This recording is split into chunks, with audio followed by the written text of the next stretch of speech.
Thank you, Mr. Speaker.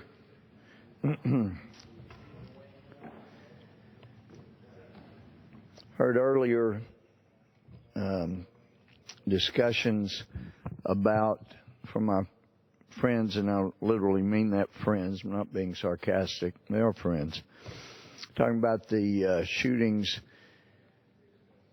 Sounds like they were certainly racist shootings in South Carolina when an evil man shot brothers and sisters of mine as fellow Christians. And now there's this big race to go after the Confederate flag. And so, Mr. Speaker, I saw this article by Daniel Greenfield and felt like this was worth noting historically, information that Mr. Greenfield has published this month. And so just touching on parts of the article, I started to say he, but it says Daniel. Maybe it's a man, maybe it didn't.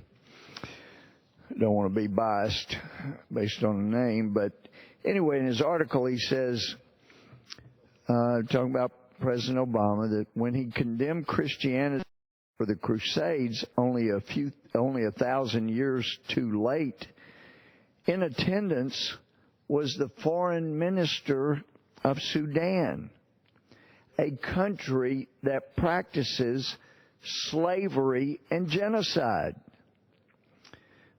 President Obama could have taken time out from his rigorous denunciation of the Middle Ages to speak truth to the emissary of a Muslim Brotherhood regime whose leader is wanted by the International Court for crimes against humanity.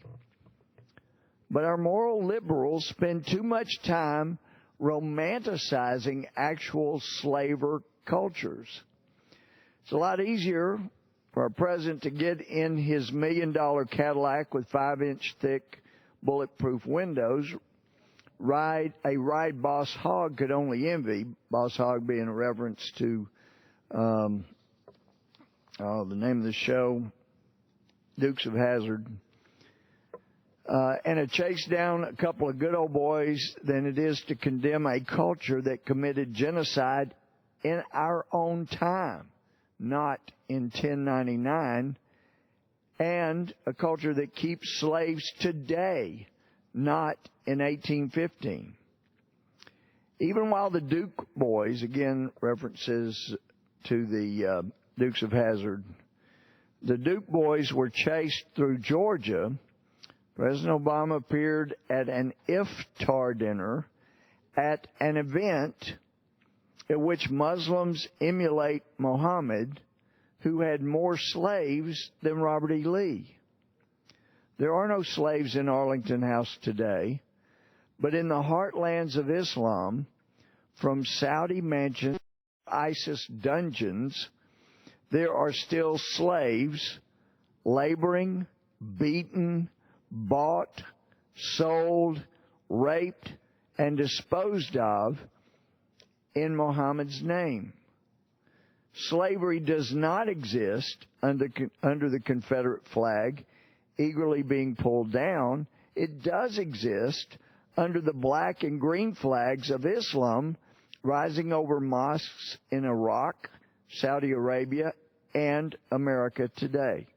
In our incredibly tolerant culture, it has become politically incorrect to watch the General Lee, talking about the car, jump a fence or a barn, but paying tribute to the culture that sent the slaves here and that still practices slavery is the cultural sensitive thing to do. In 2015, slavery is no longer freedom, but it certainly is tolerance. The article goes on, slavery was an indigenous African and Middle Eastern practice, not to mention an indigenous practice in America among indigenous cultures.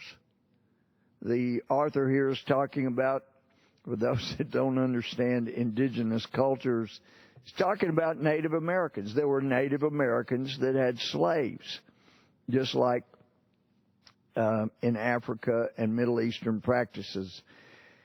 The article goes on, if justice demands that we pull down the Confederate flag everywhere, even from the top of the orange car sailing through the air in the freeze frame of an old television show, then what possible justification is there for all the faux Aztecs knickknacks? Even the worst southern plantation owners didn't tear out the hearts of their slaves on top of pyramids.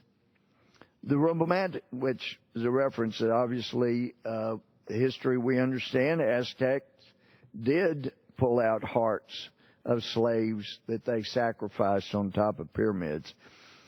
Anyway, the article says the romanticization of Aztec brutality plays a crucial role in the mythology of Mexican national groups like La Raza promoting the Reconquista of America today.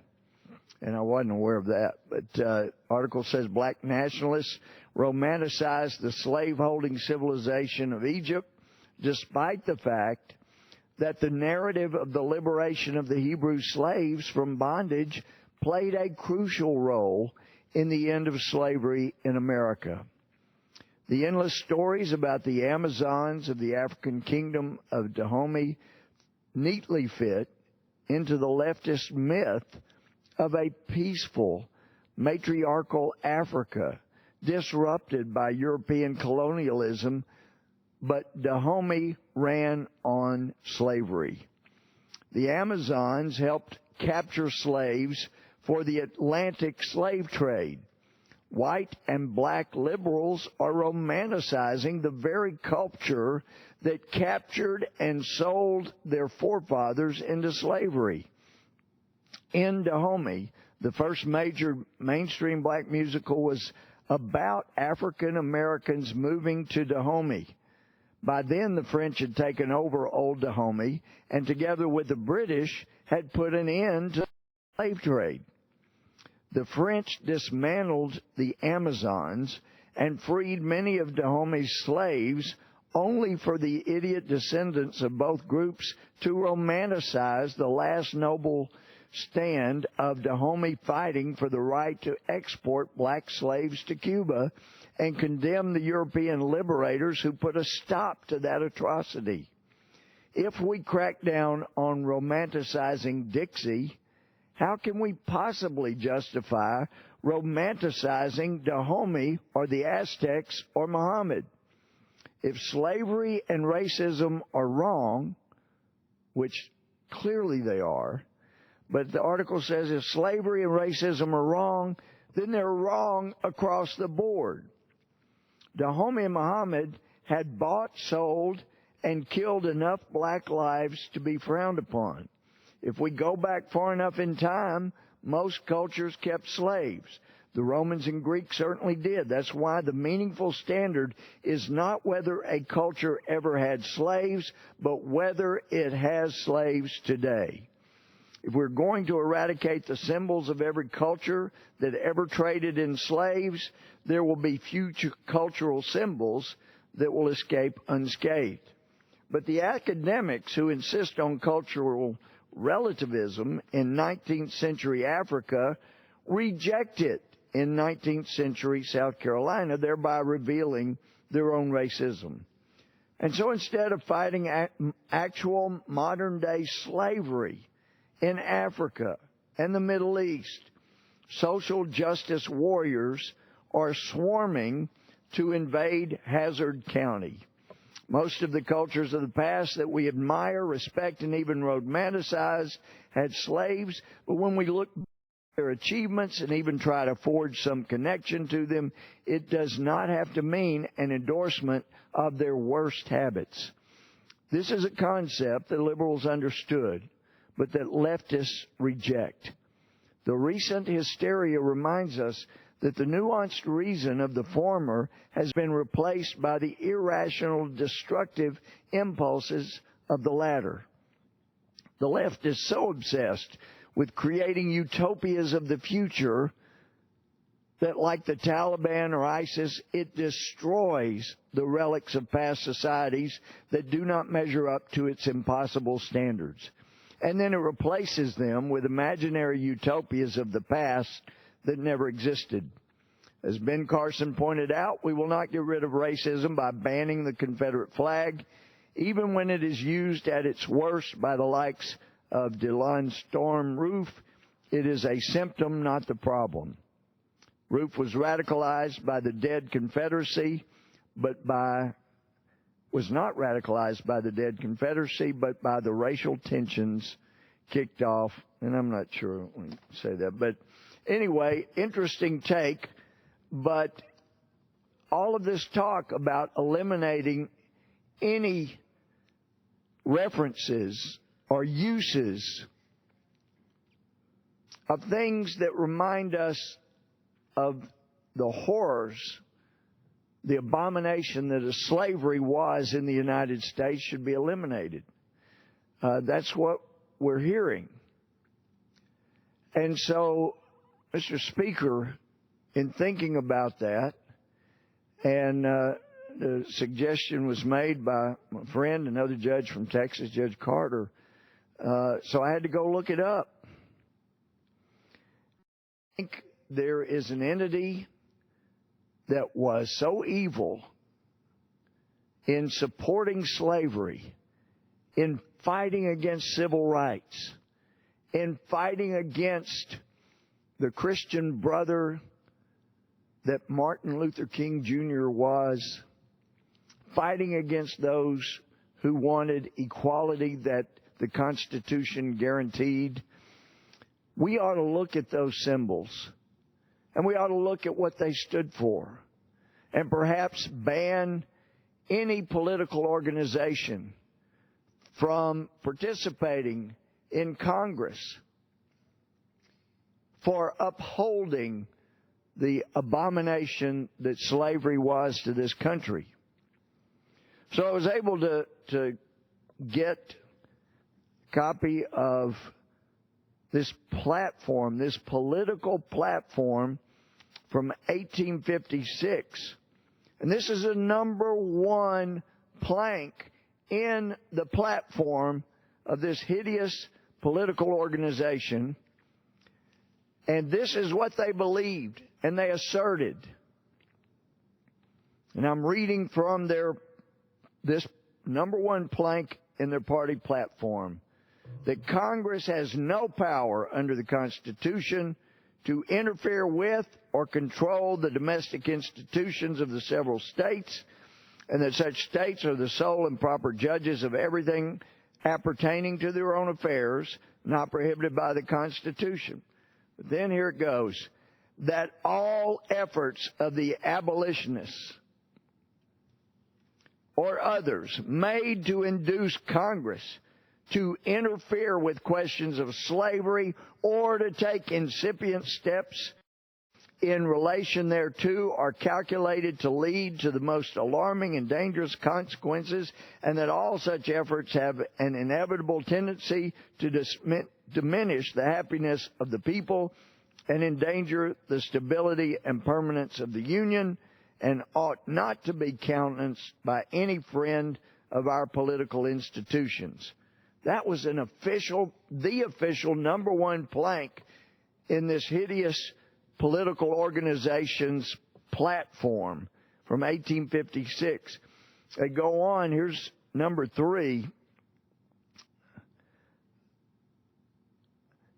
that by the uniform application of this democratic principle to the organization of territories and to the admission of new states, with or without domestic slavery as they may elect, the equal rights of all the states will be preserved intact. They're saying they want to preserve slavery in any state that wants to have it. And they all finish up by saying, resolved, that we recognize the right of the people of all territories, including Kansas and Nebraska, acting through the legally and fairly expressed will of a majority of actual residents, and whenever the number of their inhabitants justifies it, to form a constitution with or without domestic slavery.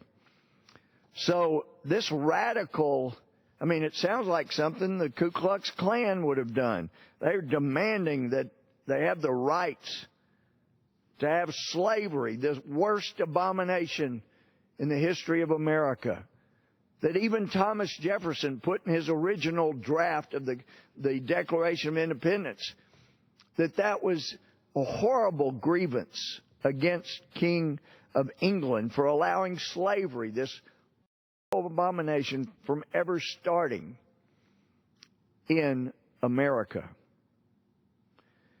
Well, they didn't learn their lesson. This hideous political organization's platform in 1860 said they were adopting all the things that they had said in 1856 about the right to keep this heinous, offensive slavery intact.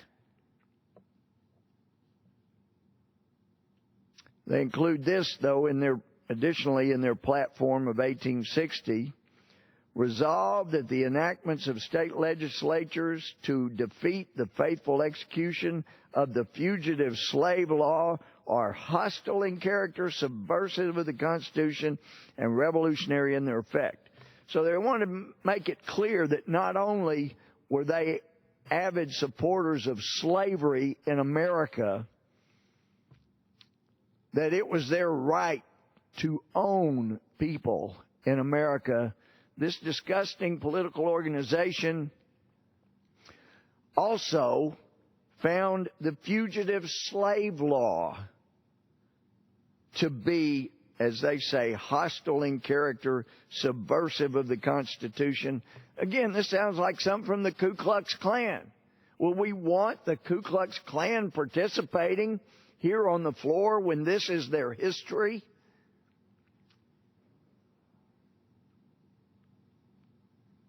The worst abomination, the horrors of slavery, finally were overcome largely by abolitionist churches and pastors, people who believed that it had to stop, that people couldn't be treating brothers and sisters in such a way. Took the life, work, and even laying down of the life of Martin Luther King Jr. to push us to the level where brothers and sisters, as he was in Christ, could treat brothers and sisters as equal people. It's where we should have been all along. It's where he was pushing us to be, against the hideous type things from 1856 and 1860. So, if we're going to eliminate everything that reminds us of a hideous past that supported slavery, the oppression, the horrors that slavery entailed, breaking up of families, molestations, the beatings, just the horrors. John Quincy Adams was right. God could not continue to bless America while we were treating brothers and sisters by putting them in chains and bondage. He was right. So many abolitionists were right. Daniel Webster was right. Republicans that stood up to these hideous political organizations, they were right. There should be no place for slavery in America. So, if we're going to have a complete cleansing of this country of anything, any symbol, then this platform from the Democratic Party, 1856 and 1860, wasn't the Ku Klux Klan. Sounded like it. And there were a lot of Democrats who were members of the Ku Klux Klan. I don't know that you could find Republicans that were members of the Ku Klux Klan, but there were certainly plenty of Democrats that were. Then I think it's time not for the Washington Redskins to change their name, but for the Democratic Party to change its name. Because all you have to do is go online and look up the history of the Democratic Party. It's one of oppressing African Americans. It's one of supporting slavery and the horrors that occurred in the United States. It's time, even up through the 20th century, on into the 1860s. I think we had a Democratic senator who was a member of the Ku Klux Klan. I think he's got a lot of things named after him. I hope that my friends who want to change, who will ultimately want to change the name of the Democratic Party because of its horrid history, that they'll also want to change the names of things that were named after somebody that was a big supporter of the Ku Klux Klan. The fact is that the families of the victims in Charleston, South Carolina, brothers and sisters in Christ, for those of us who are Christians, wow, did they send the powerful message. I didn't see or hear them demanding the Confederate flag be taken down. I heard them forgive the evil, horrible person committed such a vile act on people at a prayer meeting of all things. They kind of love Jesus showed. The kind of love that was embodied by Father Damien, whose statue is down right at the southern entrance of this building, right beneath us right now. And the plaque on his statue, God forgive anybody that would ever want to change this because it's so powerful. They're the words of Jesus.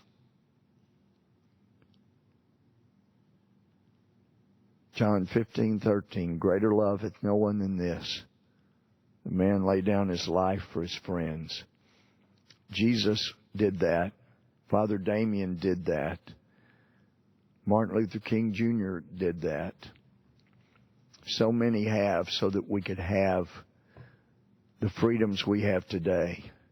So many military of our American forces have. Not just for our freedom, but freedom around the world.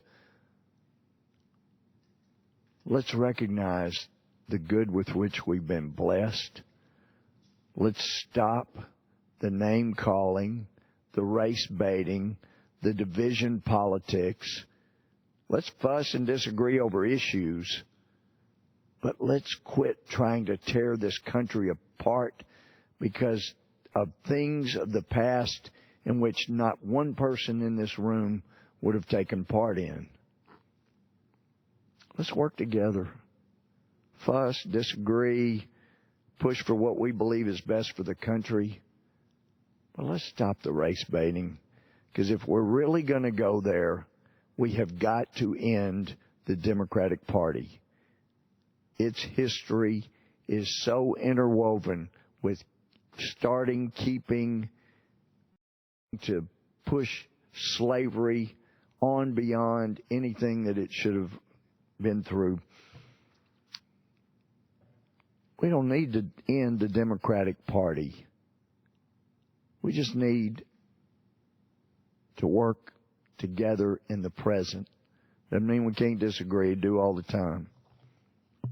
Let's stop the race baiting. Let's look at the example of the victims' families in Charleston, South Carolina, and say, wow, there are incredible believers and followers of Jesus Christ. That's somebody we can emulate. And with that, Mr. Speaker, I yield back. Yields back.